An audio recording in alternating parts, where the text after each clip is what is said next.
toda a desenvoltura do Espírito, cheio de Deus e com muitas sementes da verdade para semear nos corações. Enche este lugar de unção, de poder, de o sobrenatural, o milagre de Deus. Nos inspira, Pai, em toda a verdade para cumprirmos a Tua vontade na terra.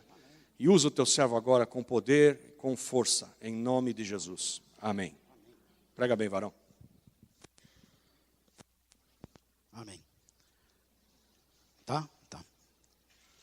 Nós estamos com uns probleminhas de microfone, então tem que perguntar se está tudo ok. Eu espero poder colaborar um pouco com isso que o pastor Arias colocou, porque eu tenho orado muito e é um tema que eu tenho tremendo interesse, sempre tive, e eu creio que isso vem de encontro àquilo que foi colocado, porque o Arias disse assim, o povo americano prosperou, ele seguiu adiante, ou ele atingiu o ponto em que Deus determinou, porque ele obedeceu. E eu tenho certeza que todos vocês estão vivendo o mesmo que eu estou vivendo. O momento atual da humanidade, principalmente do Brasil, é a maior crise de autoridade que eu pude vivenciar. Eu tenho 56 anos e essa é a maior crise de autoridade que eu tenho visto na face da terra. E principalmente aqui no Brasil. Por isso que nós temos estado tão preocupados com quem vai ocupar o poder, com quem vai estar governando nossa cidade, o nosso país, aqueles vão estar legislando e colaborando com esse governo, ou confrontando. E eu digo que essa nossa preocupação, ela vai de encontro a algo que Deus nos determina de uma forma bem clara. Nós vivemos uma crise de identidade cristã. Por isso nós temos uma crise de autoridade. Nós, na verdade, temos nos comportado à margem daquilo que Deus determinou para nós. E Deus quer de nós nada mais, nada menos do que excelência. Que nós sejamos excelentes em todas as coisas, em todas as áreas das nossas vidas. E, parafraseando aqui, alguém que não tem a pretensão de chegar nem perto, foi o reverendo Martin Luther King. Ele, no mais emblemático, mais conhecido discurso da humanidade moderna, começou dizendo assim: I have a dream. Eu tenho um sonho. E eu também tenho um sonho. Eu tenho um sonho que um dia todos nós vamos agir com tamanha excelência em todas as áreas das nossas vidas, que nós nunca mais vamos ter que preocupar com quem vai ocupar o poder. E sabe por quê? Porque nós seremos o poder.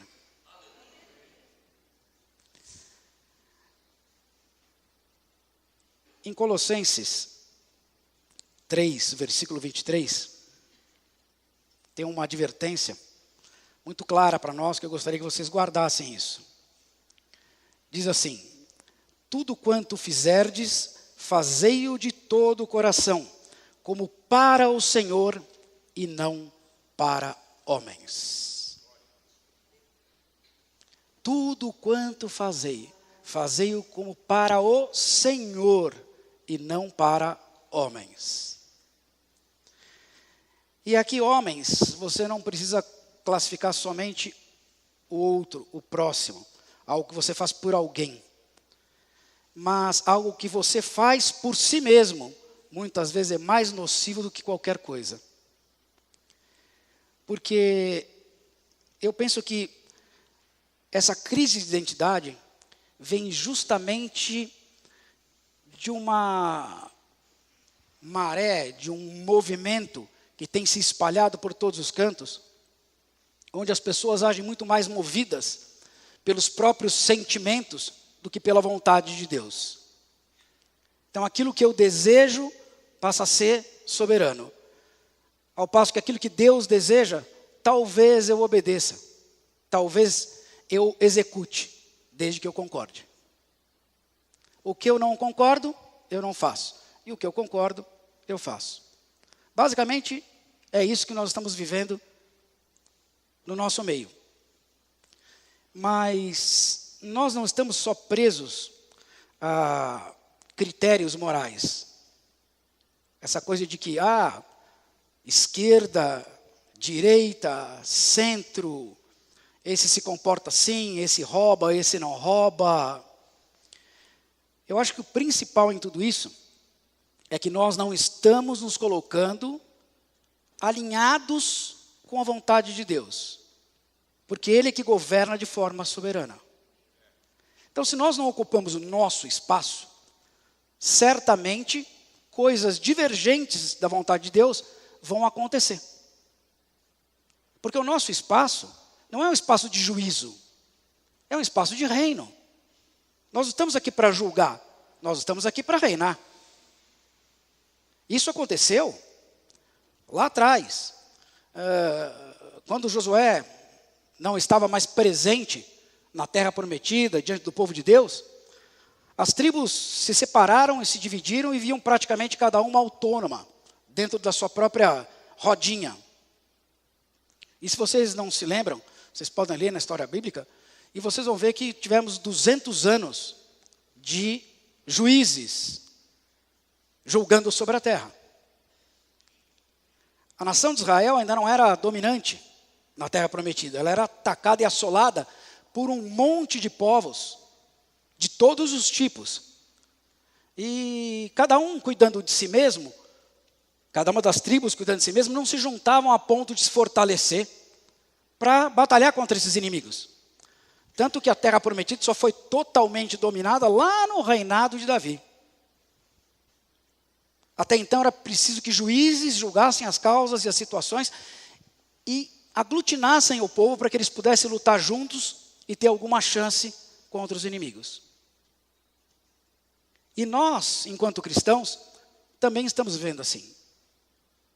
Em grupos separados, cada um pensando de uma forma, agindo de um jeito, como se uma ideia dominasse sobre a vontade de Deus. Está todo mundo mudo? Será que eu estou sendo muito contundente, pastor? Eu estou querendo dizer assim, olha, com amor, tá bom? Com amor. Mas com amor, eu quero dizer que nós precisamos nos mexer. Não dá mais para ficar de braço cruzado, depositando a nossa esperança em homens. Nós temos que botar o trem para andar com a nossa fé em Jesus Cristo. Porque não há outro meio. Nós vamos dar glórias e honras ao Alfa e ao Ômega, não só louvando, mas sabe quando? O dia que nós obedecermos. Porque obedecer é melhor do que sacrificar.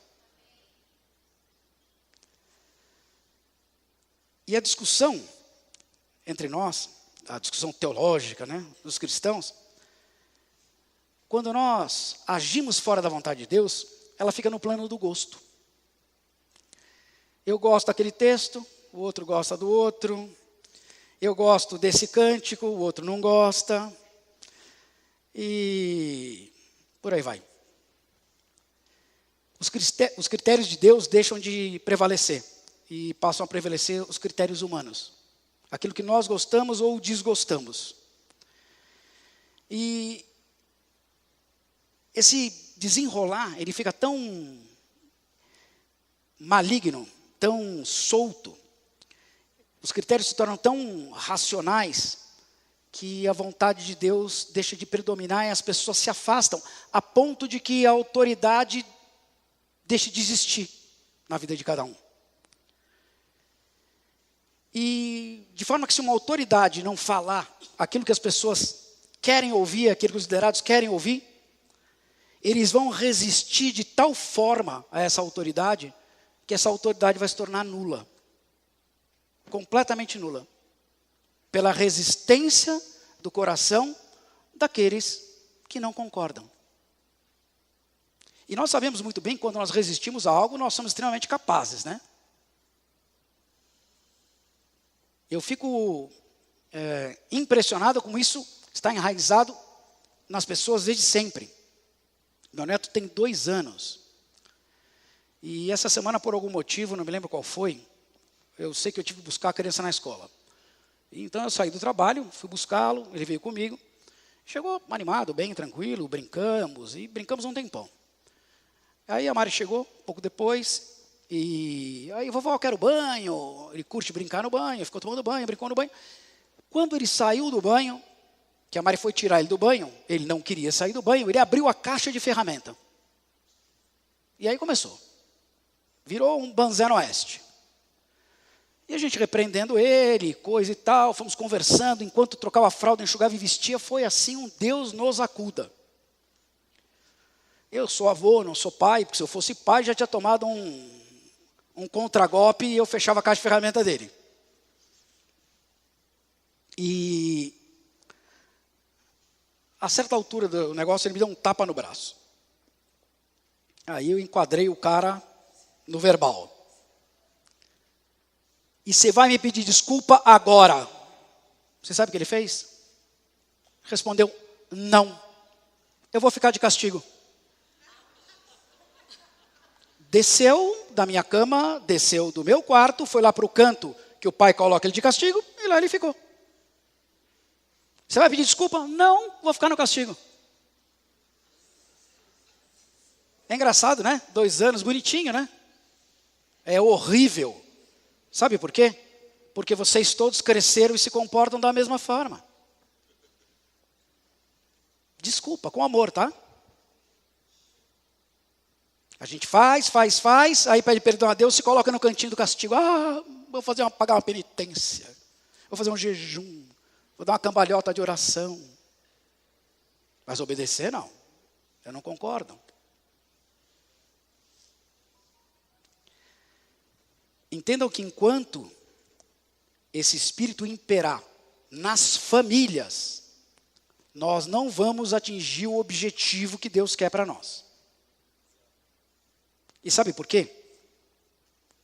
Porque a sociedade, a base da sociedade é a família.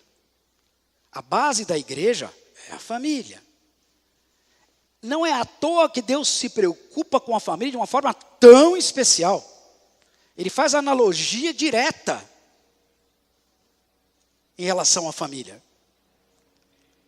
Portanto, a autoridade deve começar em casa. Os que são pais tratando com os seus filhos.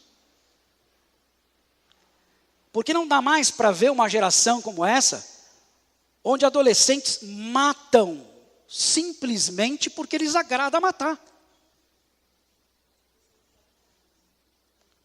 Ou porque qualquer outro motivo que não aquele que existia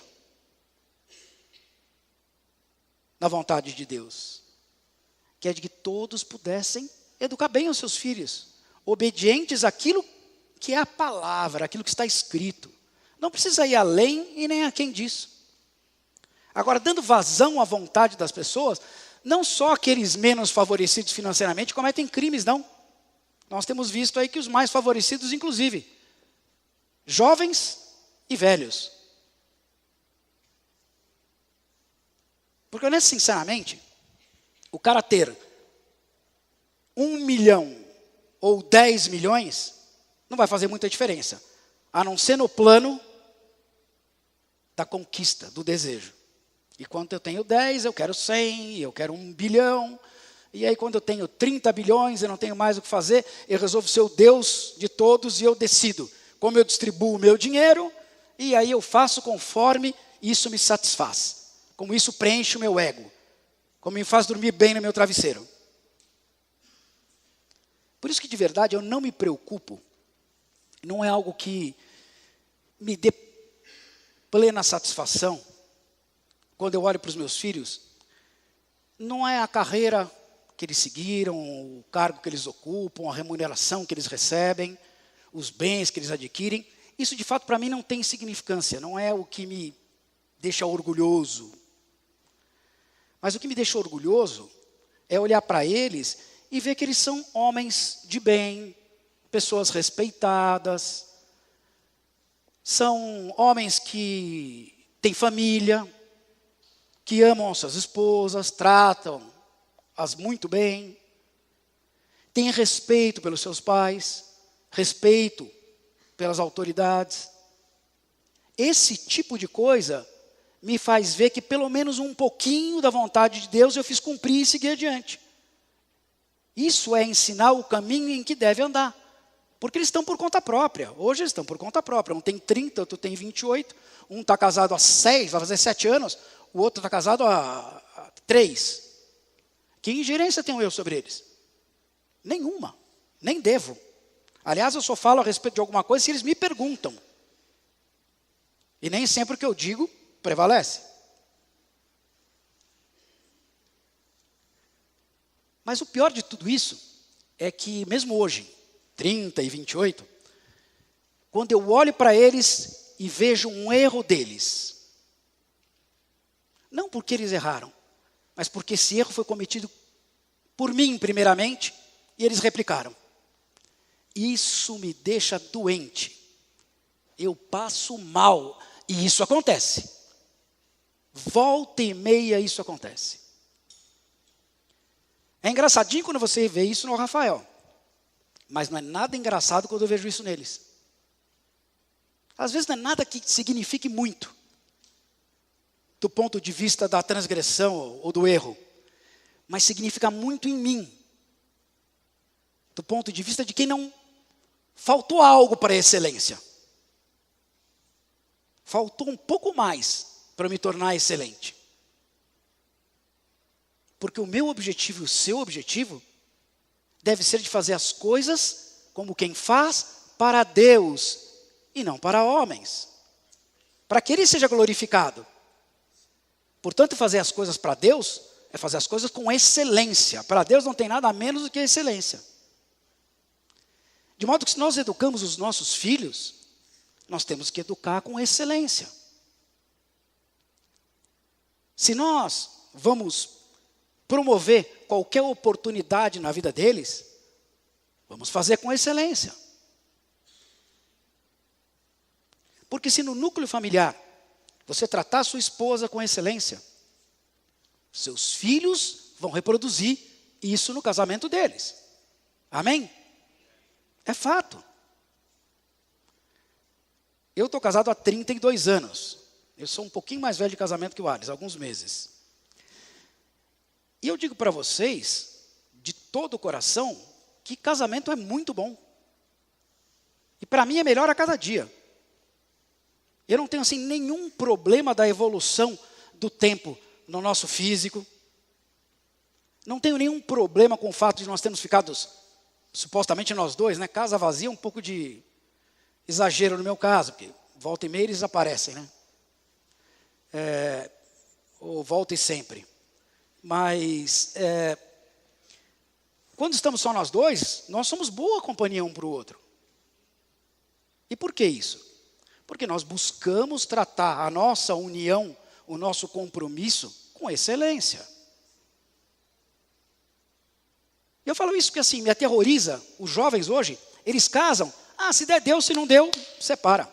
Já começa assim. Como é que algo que começa assim pode chegar a bom termo? Se quando você se esforça, se esfalfa, rala para o negócio funcionar, já dá tilt ou não dá, pastor? Às vezes, né? Muito raro, muito raro. Muito raro. Imagine se você entrar com esse espírito do, vamos ver no que dá. Se isso no núcleo familiar caminha dessa forma, se não há relação e nem empenho dos membros um para com os outros, cada um cumprindo a sua função, certamente isso vai seguir adiante. Essas pessoas vão compor a sociedade. Se o menino e a menina não aprenderam a obedecer pai e mãe e respeitar a autoridade dentro de casa, O dia que eles estiverem diante de um professor, e isso não acontece no Brasil, eles vão estapear o professor. Simplesmente porque o professor não falou o que ele queria ou não se comportou como ele desejava. Dão soco, atiram, dão sopapo, arrebentam carro. Eu tenho uma irmã que dá aula em escola pública. Meu Deus. É feio o cenário. Isso veio da onde? Da desobediência em casa. Da falta de unidade de excelência em casa, no lar. E vai. Só que depois de fazer isso na escola, se por um acaso, der certo e esse cara um dia conseguir um emprego, a primeira coisa que ele vai fazer é se rebelar contra a autoridade, o chefe imediato. É a primeira coisa.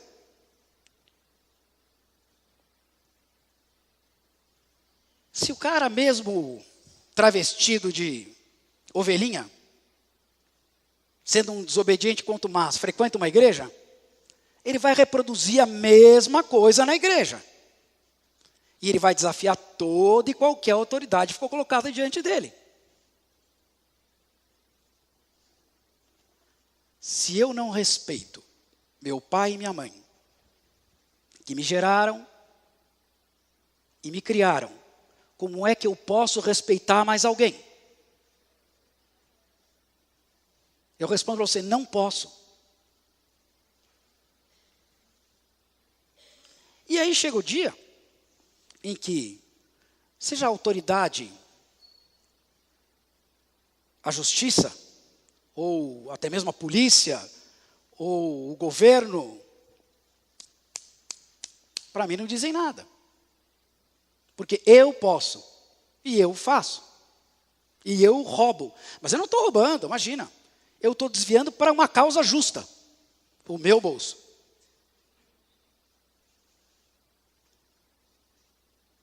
Manda parar o carro, não para. Aí o carro sai em disparada, bate em alguém que não tem nada a ver, mata uma outra família. O cara sai do carro ainda de forma agressiva, a polícia reage. A autoridade está errada. O coitadinho que morreu, imagina, ele só roubava carros. Por que terminar dessa forma? Gente, no tempo de Deus, presente na terra de forma a transmitir a sua autoridade ao povo, essa bagunça já existia. Ela chegou a um patamar assustador. Tão assustador que eu vou colocar aqui para vocês. Deixa eu pegar o versículo que eu anotei, não sei esse versículo de cabeça, mas quer ver?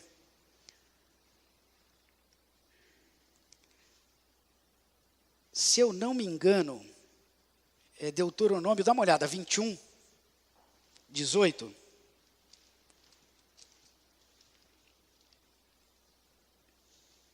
Deixa eu ver se eu tenho isso aqui. Acharam, hein? Isso, é ele mesmo, acertei.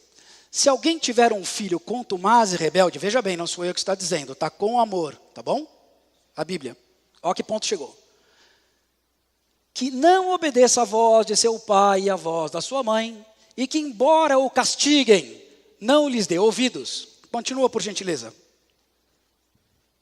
Seu pai e sua mãe, pegando nele, o levarão aos anciãos da sua cidade e à porta do seu lugar. Continua. E dirão aos anciãos da cidade: este nosso filho é contumaz e rebelde, não dá ouvidos à nossa voz, e é comilão e beberrão. Prossegue, por gentileza. Então todos os homens da sua cidade o apedrejarão até que morra. Uau! Assim exterminarás o mal do meio de ti. E todo o Israel, ouvindo isso, temerá. Pesado, né? Pesado. É quase inacreditável que Deus tenha escrito isso. Mas escreveu. E se ele escreveu, ordem não se discute. Missão dada, diria o Capitão Nascimento, é missão cumprida. É claro que nós não temos que chegar a esse extremo. Nós estamos debaixo da dispensação da graça. Nós hoje podemos ter a oportunidade de mostrar o caminho certo aos nossos filhos, agindo segundo a vontade de Deus e ensinando a eles a palavra de Deus e o caminho que devem andar. Agora, a minha discussão com as gerações é que hoje a coisa se tornou tão maligna, as cartilhas se tornaram tão ruins. Os Estados Unidos, um filho pode processar o pai ou a mãe, porque agiram com rigor contra ele. Aqui no Brasil já não se pode mais falar em palmada. E a Bíblia diz que você deve advertir o seu filho com o quê? Com uma vara. Eu vejo o meu neto meus filhos tendo essa dificuldade. Eu falo, meu querido, se o tapa que ele deu em mim fosse por minha vontade, ele tinha levado um tapinha no bumbum, no capricho, e ia ficar no castigo choramingando, e eu ia falar para ele, enquanto você não entender que eu sou mais velho, sou seu avô, sou sua autoridade, e nem deve passar pela sua cabeça fazer cara feia ou levantar sua mãozinha para mim, você não vai sair daí. Você vai fazer cocô em si mesmo, xixi em si mesmo, vai chorar em si mesmo, e pronto. Ai, como você é terrível, pastor. É nesse sentimento, nesse pensamento que nós estamos onde nós estamos. E não é em bom lugar que nós estamos. O Ricardo, uma vez, ele tinha acho que uns 5 anos, talvez. Ele tinha mania no meio da noite, aquela história, eu tive um pesadelo na minha cama. Cama de casal é lugar do casal, amém? Amém? Não tem lugar para filhinho, o filho dorme no berço. Chorou, você levanta e vai até lá. Não traga ele até você, amém? Você está ensinando para ele o lugar dele. A Maria, bibibi, né? Mulher, né? É.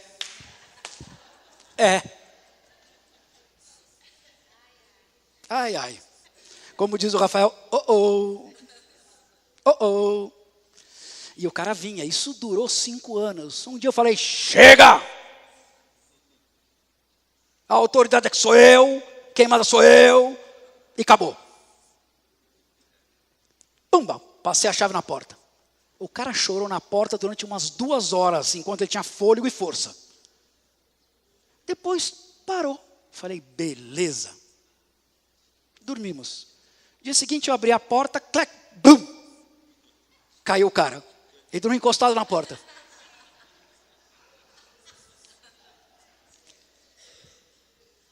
Pergunte a ele se ele é traumatizado por esse motivo. Não. Pergunte se ele voltou algum dia a dormir no meu quarto. Não. Funciona! Você acha que eu me senti feliz? Ai, que alegria que eu tenho de torturar o meu filhinho e botar ele para dormir do lado de fora, grudado na porta. Eu me alegro disso? Você se alegra disso? Ninguém se alegra disso. Deus não se alegra disso. Mas Deus diz que se o cara resiste à autoridade, você deve agir contra ele com rigor. Aliás, não é contra ele, é a favor dele com rigor.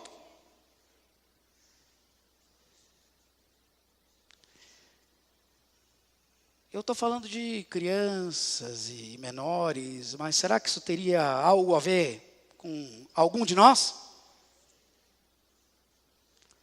Será que isso não tem perpetuado em nós, até o ponto de nós sermos crianças de 56 anos?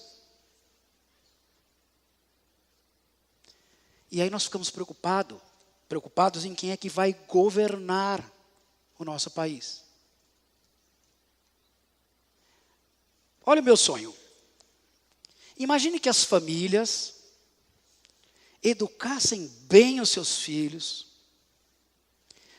e os seus filhos tivessem uma formação baseada na palavra de Deus. E a palavra de Deus fosse mais importante do que a série de TV, ou a novela, ou o filme, ou o show, ou isso, aquilo, o outro. Porque com 2 anos o cara põe lá a pepa, para o cara calar a boca enquanto come, para você poder comer e ele deixar em paz. Isso não é resolver a situação, isso é delegar. Agora imagina, porque eu falo em cada detalhe, excelência precisa de detalhes. A excelência, ela não vai no macro, ela vai no micro, ela vai aqui no detalhe para se expandir para o todo. Se nós tivéssemos o grande cuidado de fazer todas as coisas desde o princípio, em nós afloraria esse desejo de dar continuidade. Seria impossível fazer as coisas de qualquer jeito. Ou até mesmo desobedecer. Porque a nossa natureza não seria de rebeldia, seria de obediência. Porque o rebelde, ele é covarde. Em geral, ele não se rebela sozinho. Ele vai em alguém e encontra eco. E aí 2, 3, 4, 5, aí ele se sente confortável. Porque nós pensamos assim, nós decidimos assim. E quem disse que nós representa Deus? Não é assim que acontece? Se você tiver, porque um filho é bom, um filho é pouco, 2 é bom, 3 é insanidade. Tem alguns que têm insanidade e tem 3, 4. Se eles concordarem entre si contra o pai e a mãe, se prepara, meu amigo. O bicho vai pegar. Alguém já presenciou uma situação assim? Ou já viveu? Agora imagine o inverso disso. Imagine que todo mundo caminhasse segundo a vontade de Deus, em paz, em obediência, alegria, harmonia, unidade. Romanos 13 diz assim, olha, porque os magistrados não são terror para as boas obras, mas para as más. Queres tu, pois, não temer a potestade? Faze o bem e terás louvor dela. Olha o segredo de uma nação poderosa. O cara não tem parâmetro do mal nele mesmo. Ele foi criado para o bem. Para fazer o bem com excelência. Obedecer a Deus, buscar de Deus. Pais e mães que buscam excelência para educar os seus filhos. Eles vão reproduzir excelência. E vão para a escola e vão se tornar excelentes. Inclusive vão precisar parar de brigar com essa história do nota, foi bem, foi mal, cabulou, não cabulou. A sequência é natural. Quando você obedece a Deus e faz as coisas exatamente como Deus determina e não segundo a tua interpretação, é isso que acontece. Parece inimaginável, né? Uma sala de aula com criancinhas que só vão bem, tiram notão. Não precisa nem disputar entre si, porque todo mundo vai bem. Elas vão formar cidadãos de primeira linha. E esses cidadãos de primeira linha certamente vão poder governar bem a sua própria casa, o seu local de trabalho e provavelmente sua cidade, seu estado, sua nação. É assim que nós vamos colocar um líder naturalmente sobre as nossas vidas.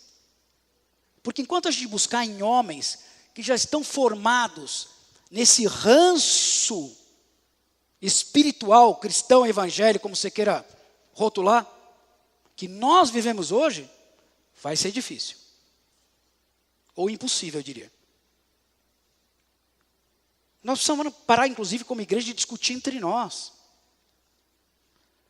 A oferta é tanta para esse desejo das pessoas de se satisfazer, que elas querem se satisfazer também com a igreja. Eu me lembro que uma vez fui pregar em Santos, e nós fomos pelo caminho da Vinda com o PC. Em um quarteirão tinham 5 igrejas. Um quarteirão. E nós achamos isso natural, a gente passa e nem percebe. Sabe por quê? É uma padaria para cada gosto. Cada um tem uma especialidade de pão. Não é para atender os interesses de Deus, mas para atender os interesses de cada um.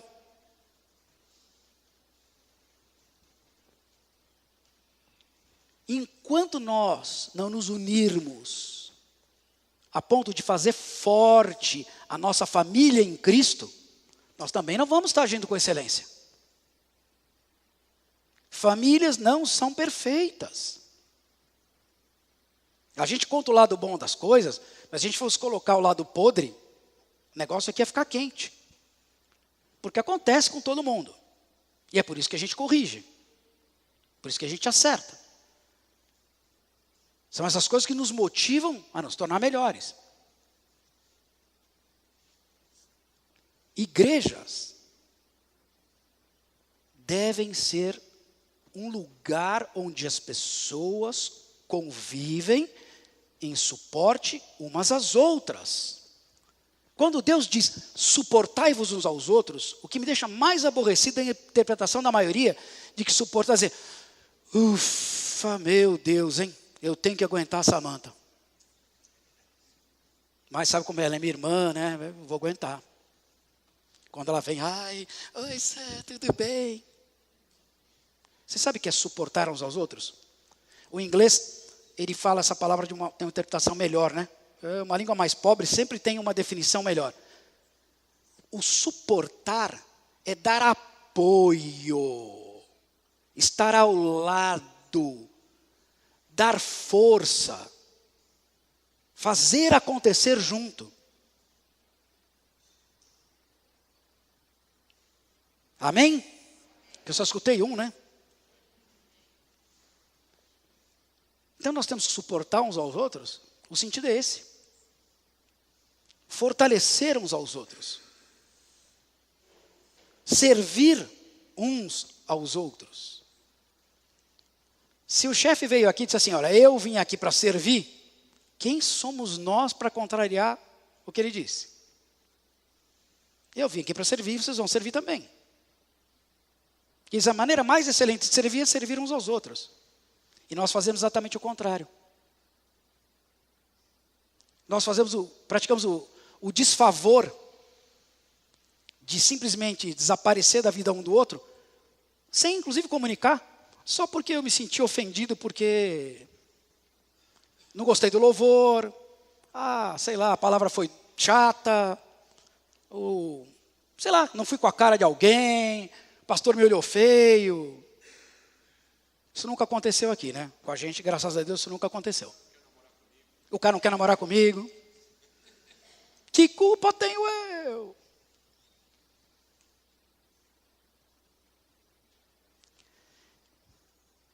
Vocês entendem por que nós estamos vivendo uma situação tão conturbada? Nós éramos em 2010, segundo o censo do IBGE, 42 milhões de cristãos.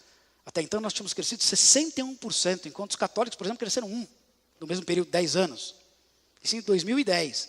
Nós estamos devemos ser mais de 68 milhões, aproximadamente 70 milhões de cristãos. Considerando o crescimento natural, por baixo. Faço a pergunta que você fez. O que acontece, ou o que se passa,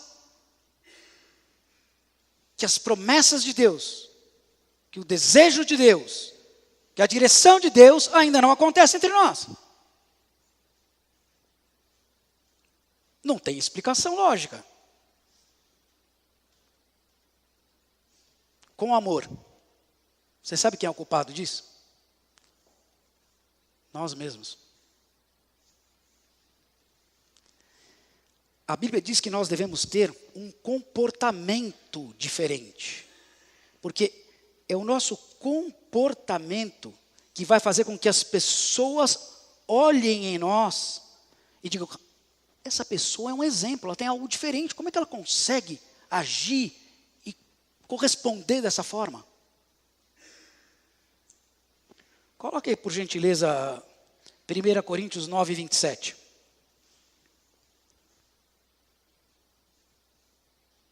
Vocês não estão bravos comigo não, né? Amém? Não vou apanhar na saída, né? Mas tem que doer, tá bom? Porque se não doer, não faz efeito. A gente vai sair daqui e continuar do mesmo jeito. E eu não sei até quando Deus vai ter paciência para aturar os nossos desatinos, a nossa desobediência. Uma hora acontece, tá bom? Ou quebra mais do que a cara. Quebra mais do que a cara.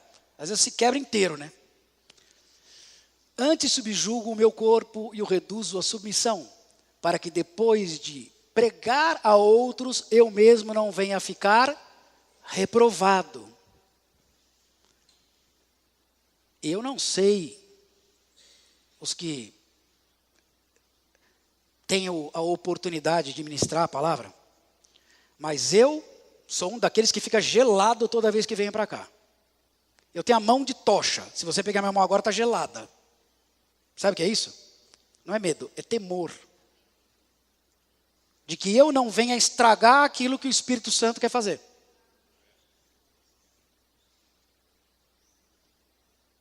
Então não é uma acusação, não. É uma autorreflexão.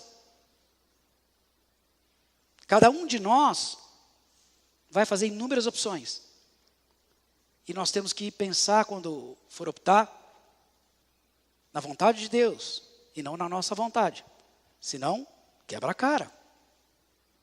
Coloca, por favor, Filipenses 3,17.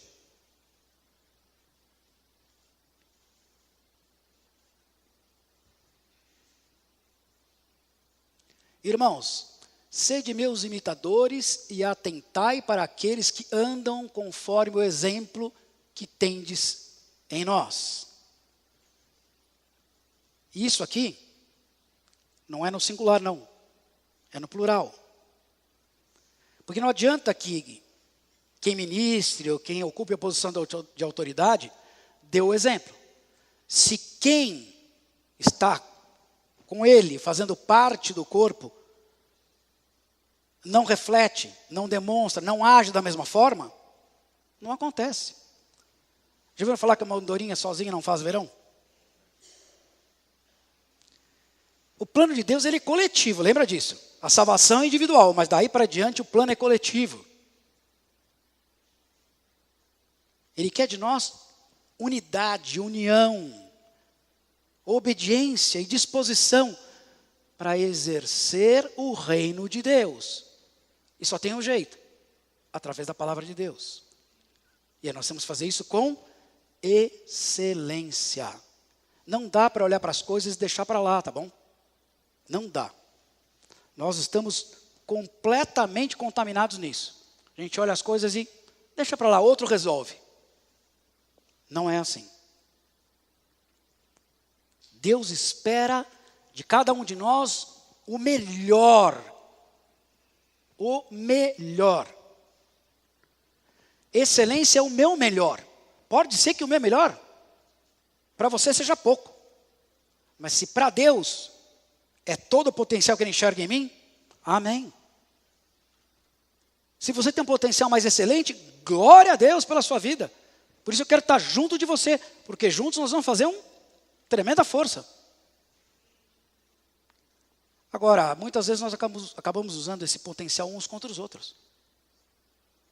E eu me prevaleço de alguém porque eu me acho mais empoderado, ou mais filho de Deus, ou mais preferido. Não funciona assim, né? Não funciona assim. Deus olha para todos nós e da mesma forma diz, olha, vocês são meus filhos amados, meus amigos queridos. Eu quero me relacionar com todos vocês na mesma intensidade. Cada um segundo o seu dom. Mas na mesma intensidade. E a gente olha uns para os outros e diz, não, você sim. Não é assim? É ou não é? É.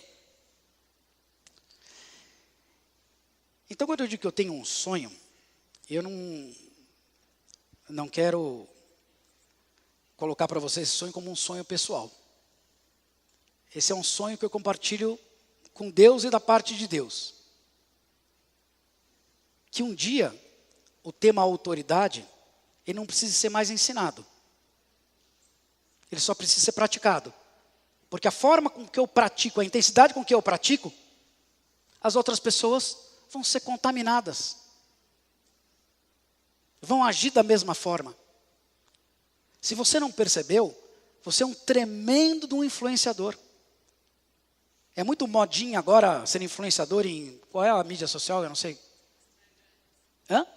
Instagram? Desculpe, eu sou nulo de mídia social. Eu odeio mídia social. Eu sou extremamente reservado. Eu acho que comer um prato agradável é para o meu paladar e não para os olhos dos outros. Entendem isso, não? O que eu faço é um presente de Deus para a minha vida. E Ele me proporcionou aquilo, eu vou usufruir da melhor forma possível. No momento em que eu compartilho isso com todo mundo, eu quero dizer, isso não está completo se todo mundo não se invejar do que eu estou fazendo. Não faz muito sentido. Para mim, tá bom? Então, como é o nome do troço mesmo? Instagram. Tem os influenciadores sociais que são pagos para isso. Ganham uma fortuna. Só influenciam porcarias. Só porcaria. Desculpa, não tem ninguém influenciando nada de bom. Se vocês soubessem o potencial de Deus em cada um de vocês, e como vocês são vistos por Deus como bons influenciadores, não tem Instagram que desse conta. Não tem mídia social que desse conta. Mas nós fazemos o quê? Zip. Outro faz, deixa para lá, tá bom assim. E pronto. Obediência é algo que tem que entrar na vida da pessoa e se tornar parte preponderante, prevalecente da vida dela. Quem obedece, vive de acordo com a palavra de Deus, de acordo com as determinações de Deus. Quem não obedece, concorda. Ah, eu acho que é assim, então faço. Eu não acho que é assim, então não faço. Quando entra o eu acho, a Mari agora está doente, sexta-feira, ontem e hoje está de cama. A gente não sabe, né, se é gripe, se é dengue, se é sei lá o quê. Enfim, está lá. E na quinta-feira ainda ela foi trabalhar e ela pediu água lá na fábrica. E tem um rapaz que entrega água para nós. E a água acabou antes do previsto. Ela ligou para o cara da água. Olha, eu preciso de 1 galão de água. O cara está 2 quarteirões, tá? Ah, eu acho que dá para entregar. Ela virou, eu acho ou você vai entregar? Porque o eu acho, todo mundo vai ficar com sede. E eu preciso tomar outra providência. Eu acho não existe. Ficou todo mundo olhando para ela assim, ó. Mas não está correto? Eu acho, não cabe na minha vida nem na sua, tá bom? Vira para a pessoa que está do seu lado assim, olha, o eu acho está banido da sua vida. Não tem eu acho. Sabe por quê? Porque a fé não é eu acho. O que a fé é? É a certeza. Fé é certeza. Não é eu acho. É certeza. Amém? Ah, eu acho que eu estou fazendo com excelência. Não. Eu tenho certeza que eu estou fazendo com excelência. Não porque eu me garanto, mas porque eu estou obedecendo literalmente o que Deus determina. Meu caro, a semana que vem ia ser uma sopa de mingau. Sabe por quê? Porque já ia estar eleito o representante que nasceu nesse núcleo, onde a obediência a Deus é o princípio. Imagina um cara desse no poder.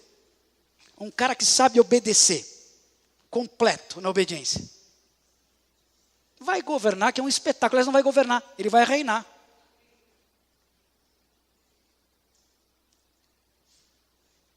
Reflitam depois nisso, tá bem? Porque enquanto nós não reproduzirmos a vontade de Deus, reproduzir, colocar em prática, nós vamos discutir isso várias e várias e várias, até que uma hora, perdão, a ficha caia. Que agora não é nem mais ficha, né? E aí, a mulher pode receber um monte de informações de Deus, né? A gente não faz a nossa parte, foi o que o pastor disse. 2010, para 8 anos. 2001, pior, 17. Ela vai se tornar maior de idade. Vida, 18. E nada. A culpa é da profeta? A culpa é da palavra? A culpa é de Deus? Não mesmo. Então, eu compartilhei com vocês esse sonho. E eu espero que ele se torne também realidade na sua vida em nome de Jesus. Amém? Vamos orar? Vamos ficar de pé, por gentileza.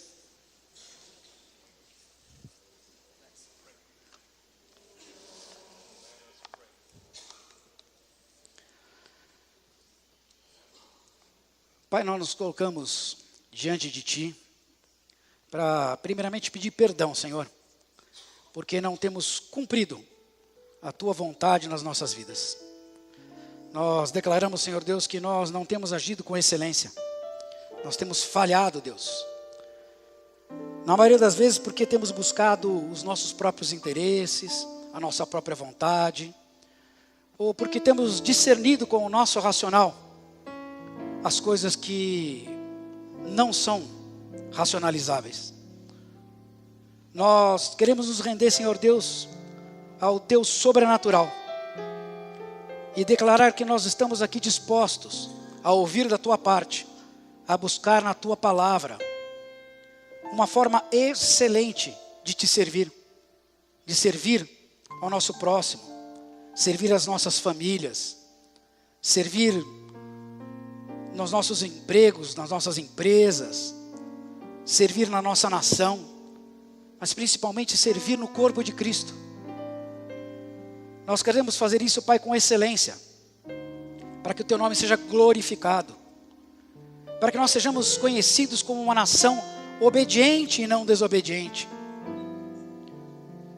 Homens e mulheres que fazem a diferença, que onde quer que andam, irradiam a Tua luz, porque demonstram nos seus atos a verdade da Tua palavra.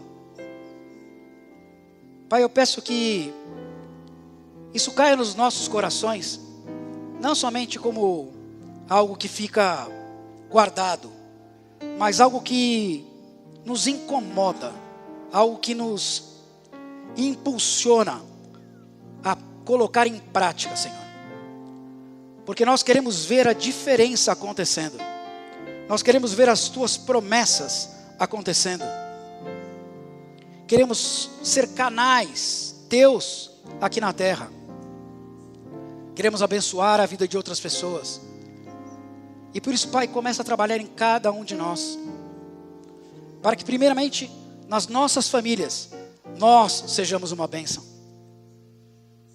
Para que sejamos uma bênção na nossa igreja, para que sejamos uma bênção em todos os lugares onde estivermos, seja no profissional ou seja no pessoal. Eu oro, Pai, para que esse caráter de liderança venha naturalmente sobre a Tua nação, sobre o Teu povo, para que em breve possamos ver, Pai, o Teu governo soberano e absoluto, sem questionamento, aqui no Brasil, em São Paulo e em todo o mundo, atingindo a todos os países da terra. Que seja assim, Senhor Deus, com excelência e obediência, até o dia que o Senhor volte e nos resgate, em nome de Jesus. Amém. Glória.